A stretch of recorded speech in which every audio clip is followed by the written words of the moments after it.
The announcement board at Dallas-Fort Worth flickered twice before settling on a new departure time, 40 minutes delayed. The woman standing beneath it didn't react. She had already accepted, somewhere around hour 3 of this journey, that the universe was simply not cooperating today, and the appropriate response was to keep moving anyway.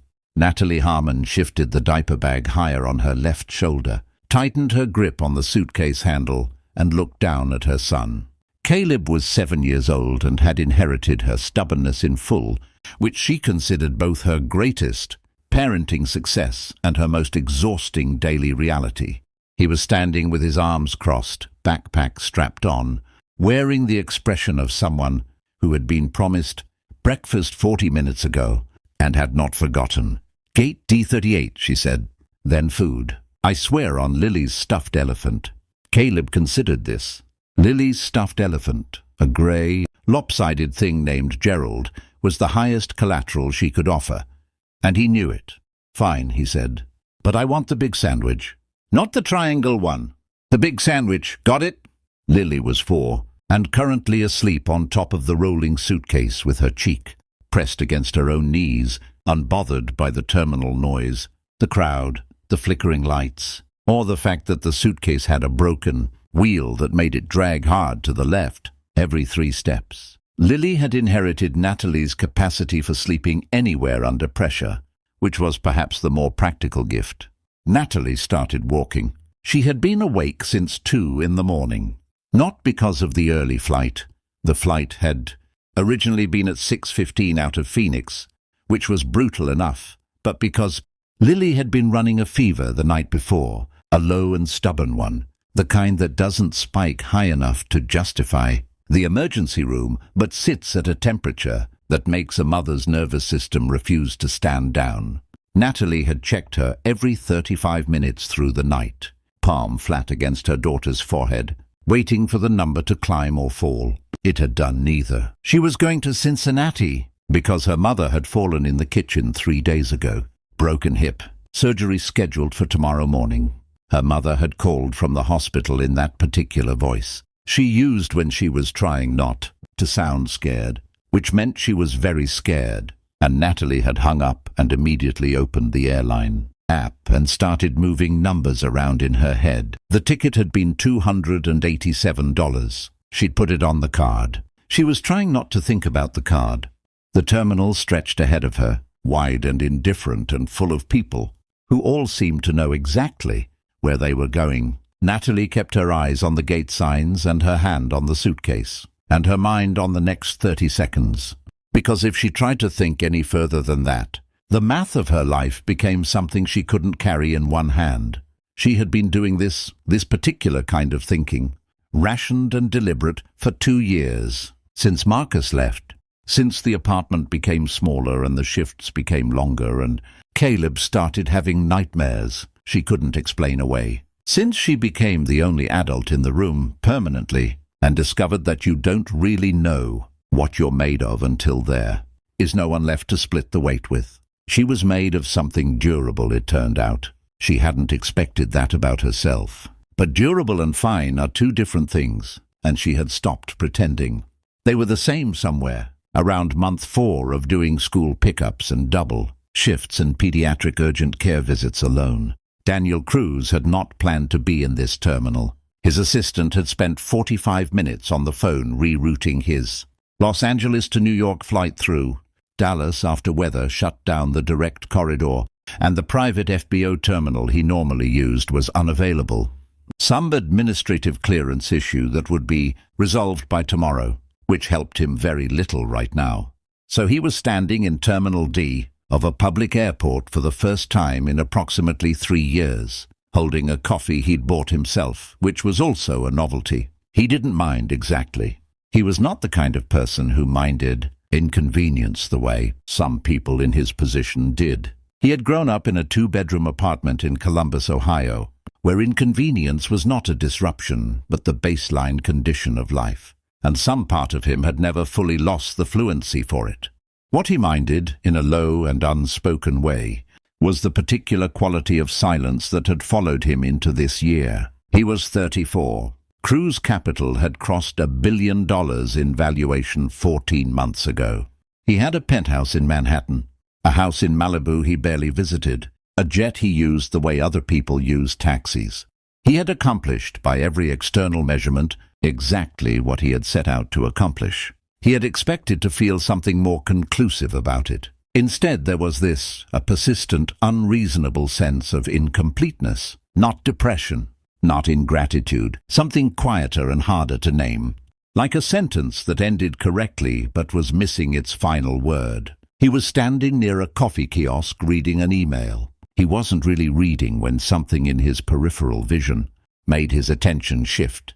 It was the movement first. A woman navigating a difficult path, too many bags. A suitcase with a wheel problem, a boy walking beside her, a small girl asleep on top of the luggage. Nothing about the scene was remarkable. Airports were full of people managing too much. But the way she held herself, that was familiar. The particular angle of her chin, the way she tucked her hair back with 2 fingers without breaking her stride. The set of her shoulders, not defeated, never defeated, even when everything was working against her. He had spent a significant portion of his early 20s memorizing that stubbornness. He had spent the years afterward trying to forget it. He looked up fully. His chest did something sudden and involuntary. Natalie. Not the name she used now. He had no idea what name she used now. The Natalie he had known.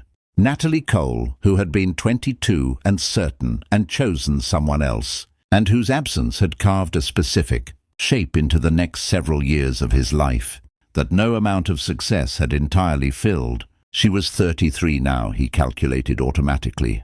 Older in the ways that mattered. Something in her face had settled into itself. Had stopped performing ease and simply was what it was. Tired. Real. More herself, somehow, than he remembered. He stood still for a long moment. Then he started walking. She was crouched in front of Lily, palm to forehead, the automatic temperature check. She'd been doing all night. When she heard someone say her name, her old name, the one that belonged to a version of herself, she'd folded up and put somewhere. She didn't often look. She straightened slowly. He was taller than she remembered, or maybe she'd softened the memory. The suit was understated in the way that expensive things often are. No decoration, just quality that announced itself quietly. His eyes were the same. That was the thing that caught her off guard. 9 years, $1 billion. An entirely different life, and his eyes were exactly the same, steady, taking everything in without performing the act of looking. "Daniel," she said, just his name, nothing attached to it. "Hey," he said. There was a beat of silence that was not uncomfortable, which surprised her. She had imagined this kind of encounter before, the accidental running into, the collision of parallel lives, and in every version it was awkward. And she said the wrong thing. This was not that. This was something stranger. This felt like a conversation that had been paused, mid-sentence 9 years ago, and was only now finding its breath again. "These are yours?" He glanced at Caleb, who was staring at Daniel with the open, uncensored curiosity of a child who has not yet learned that staring is impolite. "Caleb and Lily," she said, 7 and 4. "They're great." She noticed he didn't say beautiful the way people usually did, the reflexive, slightly vacant compliment. He said great, and he meant it, because Caleb had already tilted his head and said, without preamble, "Why is your watch so heavy-looking?" Daniel looked at the watch. "Because it has too many features I don't use," he said seriously. "I bought it because I thought I should want it. Turns out I don't really care about watches." Caleb considered this with great solemnity. "My mom says that's called buyer's remorse," he said. "Your mom is right." Natalie pressed her lips together to keep from smiling at the wrong moment. "Where are you headed?" she asked. "New York, rerouted." He looked at her. "You?" "Cincinnati. My mother's in surgery tomorrow." "I'm sorry." He said it simply, without the performance of concern that people sometimes put on, the furrowed brow, the tilted head, just the 2 words, clean and real. "D38, she said, glancing at the board. "I should keep moving." "I'm in that direction," he said. "Can I walk with you?" She hesitated for 1 second. Then, "Sure." They walked. Caleb stationed himself. immediately to Daniel's left and began conducting what amounted to a full investigative interview. What did he do? Did he ever ride motorcycles? Did he know anyone famous? Was New York actually loud, or did people just say that? Daniel fielded every question with the patience of someone who had no agenda and nowhere urgent to be. And Natalie watched this from her right side and felt something shift quietly in her chest. She had not had another adult walk beside her in a very long time. Not like this. Not someone absorbing some of the ambient noise of her children so that she could, for 3 minutes, just walk. She hadn't realized how heavy the silence of solo parenting was until a small portion of it was briefly lifted. "How long have you been on your own?" he asked, quietly enough that Caleb, now occupied with examining a large airport display screen, couldn't hear. 2 years. She kept her voice even.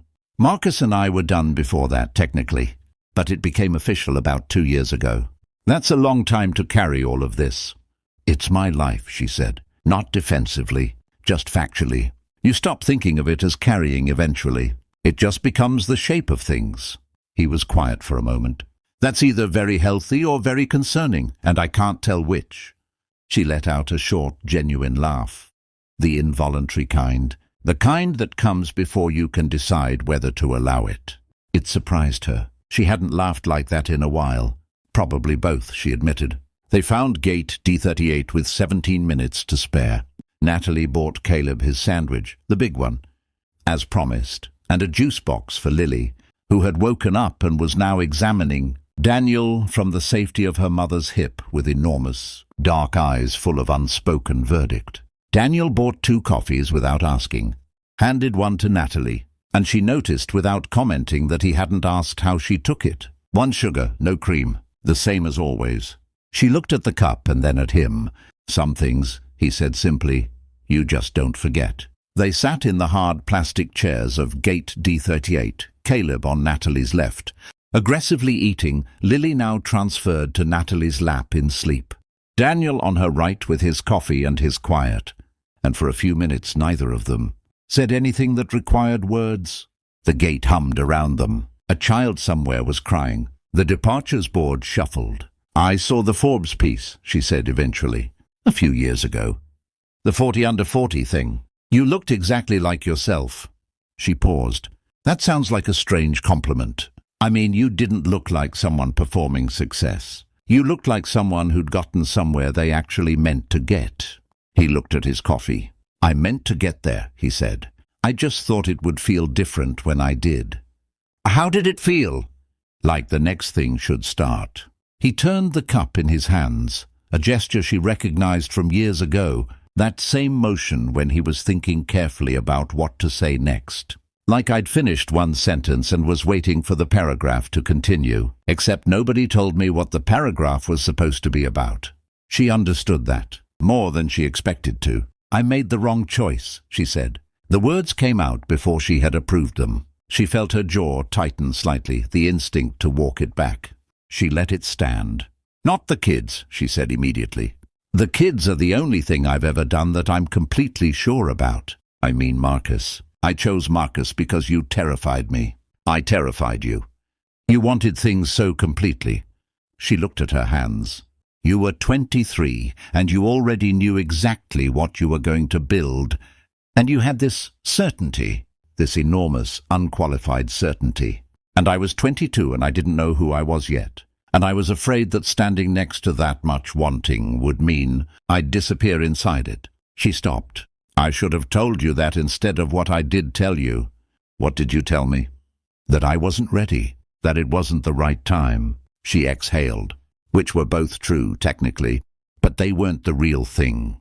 He was quiet for a long moment. The gate announcement murmured something about pre-boarding for a different flight.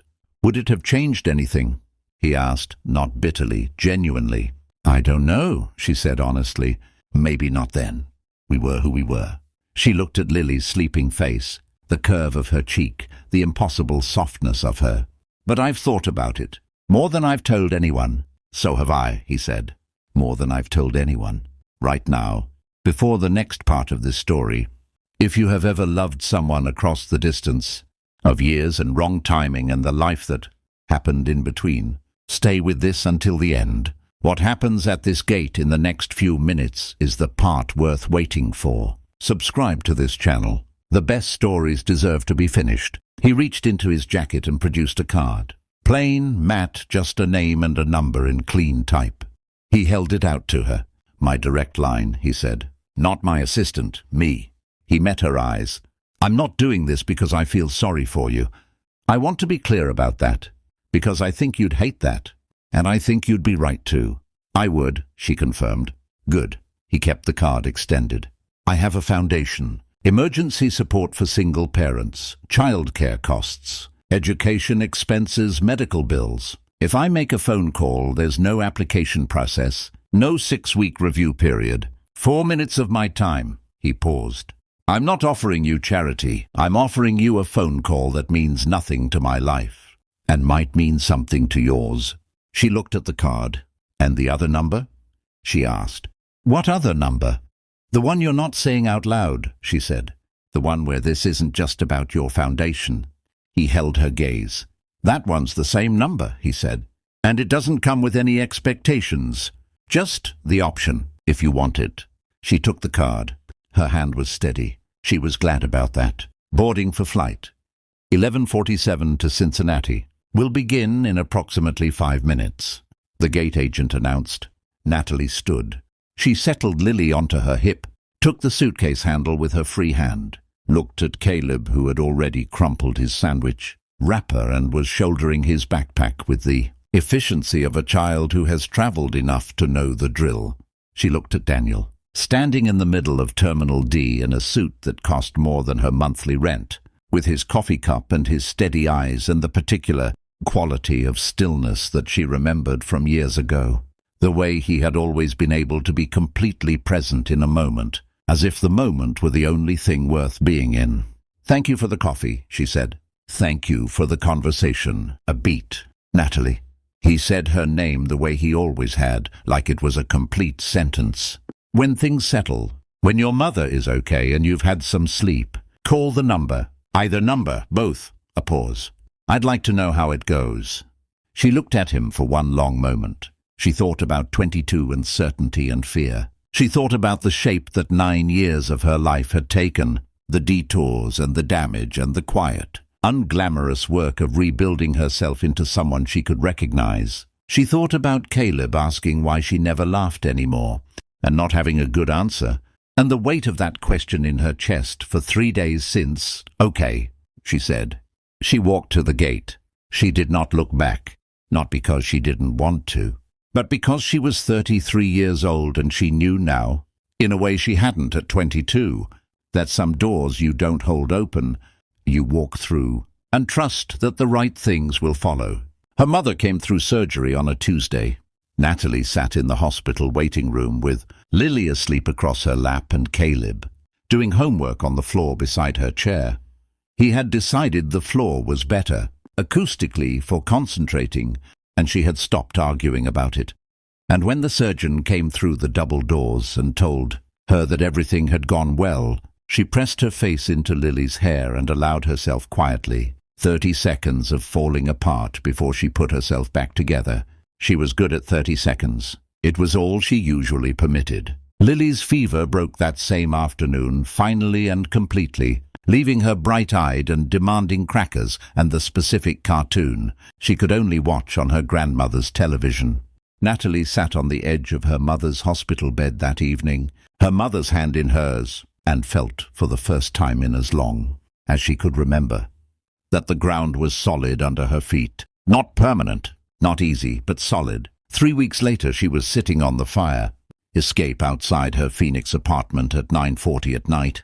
Both kids asleep, the city doing what cities do after dark, glittering and humming and indifferent. She had a cup of tea that had gone cold. She had the card. She had looked at it probably 30 times since Dallas. She had picked up her phone to dial it possibly 20. What stopped her each time was not pride exactly. It was the old fear in a new suit, the fear of needing something she might not get, of reaching for something and finding air. She had developed such an efficient system for not reaching. It had protected her It had also, slowly, quietly, been turning her into someone her son worried about. She dialed. He picked up before the second ring had finished. "I wasn't sure you would," he said. "I almost didn't." She looked out at the lights. "About 30 times, give or take." What changed it? She thought about Caleb, about his face when he'd asked his question, about the way children see through the machinery of adult coping, with a clarity that is almost unbearable. "My son asked me why I don't laugh anymore," she said, "and I didn't have a good answer." She paused. "I've been working on being durable for so long that I forgot durable isn't the same as alive." The quiet on his end was not empty. It was the listening kind, the kind that makes space instead of filling it. "I'd like to help with that," he said. "Not fix it, not manage it, just be something good in the rotation." A pause. "If you'd let me try." She curled her knees toward her chest, her back against the railing, the cold Phoenix night settling around her like something almost peaceful. She thought about airports and plastic chairs and the weight of a coffee cup handed to her by someone who remembered. Across 9 years and $1 billion and all the distance, life had manufactured between them, exactly how she took it. "Tell me something," she said. "Something you haven't told anyone." A beat of surprised silence. Then a quiet exhale that might have been a laugh. "I still can't sleep on planes," he said. "People think that's strange. I have a jet and I can't sleep on it. I just sit there looking out the window at the dark." "What do you think about?" "Lately?" A pause. "You, a woman in an airport managing everything, alone and still holding her chin up. I kept thinking about it for weeks." His voice was low and unhurried. "I kept thinking about what it must take to be that person. Every single day, with no one watching." She closed her eyes. "People were watching," she said softly. "I just didn't know it." "I know," he said. "I'm sorry it took me that long to say something." "You said something," she said. "That's what matters." They talked for 2 hours and 11 minutes. She knew because she checked the call log after, half disbelieving.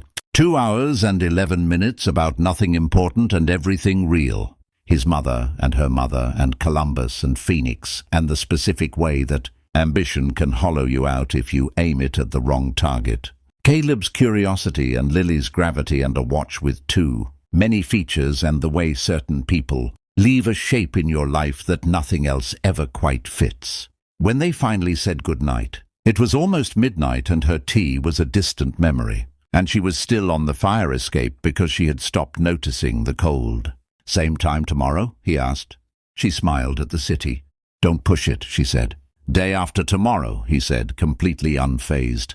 "Maybe," she said, which they both understood meant yes. There is a particular kind of love story that doesn't announce itself. It doesn't arrive with grand gestures or perfect timing, or the clean narrative arc of people who were always meant for each other finding their way on the first try. This kind arrives in a public terminal, dragging a suitcase with a broken wheel. It arrives in 2 hours and 11 minutes on a fire escape after the kids are asleep. It arrives in the slow, careful, fully conscious decision of 2 people who have already survived the cost of fear and chosen, this time, to try something else. He had the jets. He had the towers with his name on the glass. He had the kind of life that photographs well and reads impressively in profiles and still somehow managed to feel, on certain nights, like a country he was just visiting. The night she called, he sat in his Manhattan apartment with his phone in his hand, long. After they'd hung up, looking at the city through floor-to-ceiling glass, and felt something clarify in his chest, something that had been blurred for 9 years finally coming into focus. Not completion, not rescue, not the neat resolution of a wound, just direction.